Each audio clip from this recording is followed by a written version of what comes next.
Alright everyone, for this demonstration I'm going to go over ZBrush. So this is how I would take a Marvelous Designer file into ZBrush, ZBrush it, and get nice quads, a nice topology mesh with subdivisions inside of ZBrush so I could sculpt on top of it, add more details and everything. So to start off with, I'm starting off with the pants that I created. I dumbed it down for this tutorial, so it's really just the basic pants without the pockets. I just want to make it a little bit easier so it's a little bit cleaner to see when I ZBrush it and do any of the other details. You could take the steps that I do with this with all the other attachments with the pockets on there and the straps and everything, but to make this a little bit easier I just want to dumb this down. So I just played with it a little bit just to get some folds on there. They're not really that accurate because they're not falling down completely. I just want to get some folds in there so it reads when I ZBrush it and you can see the detail process. When I'm finished with my mesh in here, I would select the whole mesh and I'd probably pull the particle distance down to something like 5. So basically it would just smooth out the mesh really well. So after you change the particle distance, you have to sim it. I would just sim it really quickly, turn it on, and then turn it off. I would just do that just because it smooths out the mesh, it makes it a little bit softer. This is when you could probably pull in an avatar that's a little bit higher subdivision so you don't get all these little edges on the pans because now it's actually falling on the topology and actually hitting the edges so you could actually read the topology from the avatar. But for this demonstration, it's fine. So after I do that, I would select this mesh and I would go to File, Export OBJ, and I would export OBJ selected. If you just export OBJ, it'll export the avatar with it usually.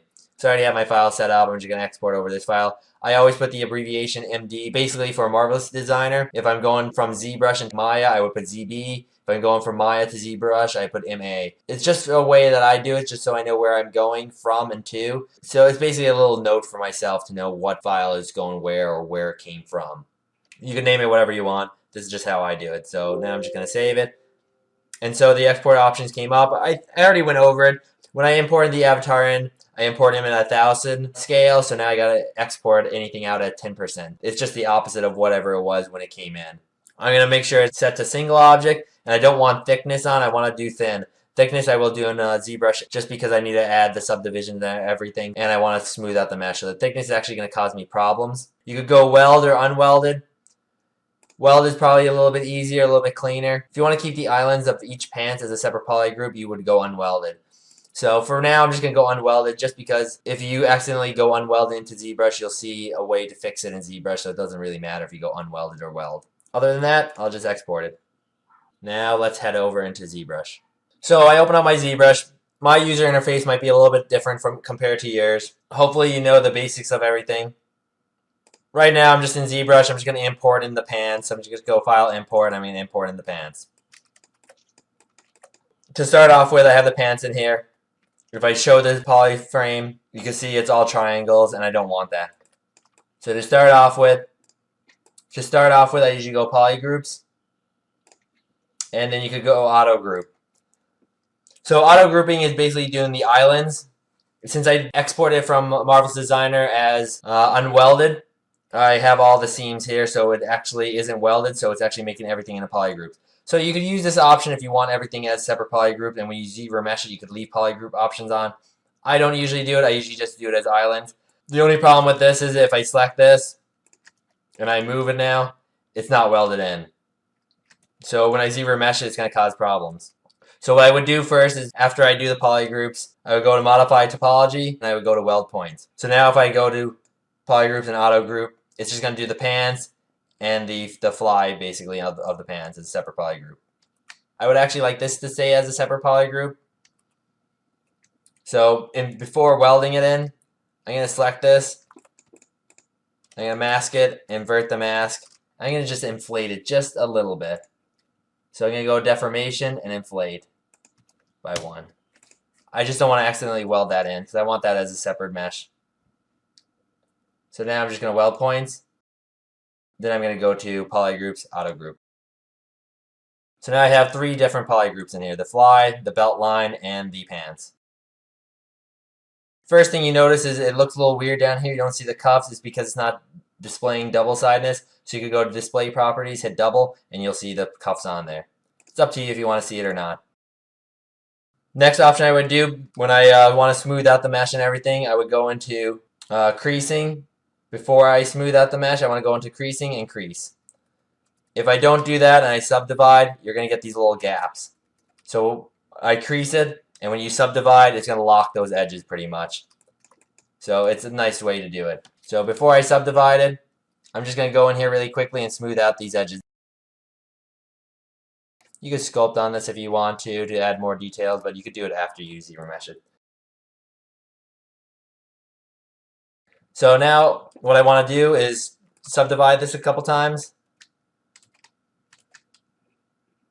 So now I have 4 subdivisions. So after I have 4 subdivisions, I'm going to freeze subdivision level. It's going to pull me down to the first subdivision level, and it's going to retain that information that there's 4 subdivisions on here. After I ZRemesh it, if I hit unfreeze it, it's going to reproject all that information up to those 4 subdivisions. So I'm going to go to ZRemesher. I'm going to set it to leave adaptive on. I'm going to set half on. I'm going to ZRemesh it down.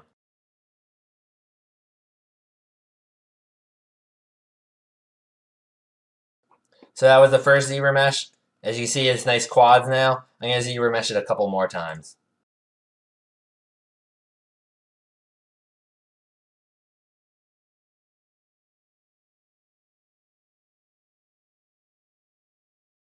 And at this point, I turn off adaptive so it goes a little bit lower, a little bit quicker. That's lower, and I'm happy with how low it is. It's not the best topology. It's not completely rings going around the mesh, but for ZBrush, it's perfectly fine. If you put on symmetry, it's going to mirror it over, so you don't want to do that just because I had the fly here. But then I would also lose the different sides of the pants fold. So for something like this, I would leave symmetry turned off. So after I have this done, I would unfreeze subdivision. There's going to be some errors around here just because where the cuffs are is going to project wrong, and I could clean that up afterwards. And don't get impatient. It's going to take a while for it to do it. So after I do that, it's going to mask everything off. I don't know why it does that. I unmask everything. Turn off polyframe, and then I could view it. Go down to lower subdivision, and I have 4 subdivisions now. So you'll notice that there's some errors on this. So right now I'm going to turn off double-sided rendering. And just really quickly, I just go into this and just clean up some of the projection errors. So like here, I would just clean it up very quickly.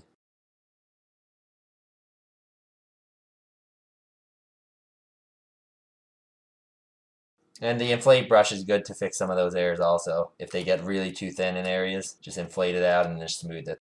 As of now, I have subdivision levels, but I do not have any thickness on it, and I will add the thickness very shortly. But first, I want to just clean up most of these little minor errors. Now that I have my subdivisions and I have the mesh projected over pretty nicely, there's not that many errors left. I could detail this out, but I also want to add thickness on everything. I have this little gap here right now, and I'll fix that. After I add the thickness, I'll move this down just to make it fit in there perfectly. So to get thickness on here, it's easy. I would delete lower. You're going to reconstruct the subdivision, so you didn't lose any of that information, so it's still there. Just remember that you had 4 subdivision levels, basically. Depending on how many subdivision levels you have is depending on how many loops you're going to add here. So for panel loops, I always change the elevation to -100 so it pushes it inward instead of outward. You could leave it at 0. You'll get some errors, but you could do whatever you prefer. Bevel, I just put on 5, just so when it makes the thickness, instead of being completely straight like a hard edge, I just want to smooth it out a little bit. Polish, I turn off because I don't want to smooth the mesh at all. Thickness, depending on what the scale of the mesh is, this is the thickness of the actual thickness of the pans. So loops is the important one. If I put 1 loop, it basically says around the mesh there's going to be 1 ring going around where the thickness is added. I have 4 subdivision levels, which means there should be 8 loops going around if I want to reconstruct. Subdivision 1 will have 1 loop, subdivision 2 will have 2 loops, subdivision 3 will have 4 loops, and subdivision 4 will have 8 loops. It's basically cutting it in half, cutting it every time. If you have more than 4 subdivisions, if you have 5 subdivisions, you're going to take that 8 and you're going to double it to 16. Just so you know, that's how you would keep the subdivision levels. You have to make this accurate. You could always undo it and redo it if you need to. So if I set the subdivision now to 8 and do panel loops, I have my thickness on there. I don't have subdivisions yet, but since it has 8 rings going around it, let me zoom in and see. You can see right here, there's 8 rings here instead of just 1 or 2. I could reconstruct. So every time I reconstruct, it's going to cut it in half. So now I'm back down to 1 loop, and there's 4 subdivisions. So that's how I would do it. So I have everything on here. I have the thickness, I have the poly groups, and I also have the subdivision levels. Now that this part is a little bit higher, I'm just going to select this. And under visibility, I'm going to grow. I'm going to mask it, unhide everything, invert the mask, and I'm going to slide this down just a tad. I'm going to make it a little bit longer too. Now that's basically this quick tutorial on how to keep subdivisions, how to have subdivisions in your ZBrush file afterwards. So now I can sculpt on this. I want to have lower subdivisions, so if I need to smooth something out really quickly, I have the subdivisions to smooth it out.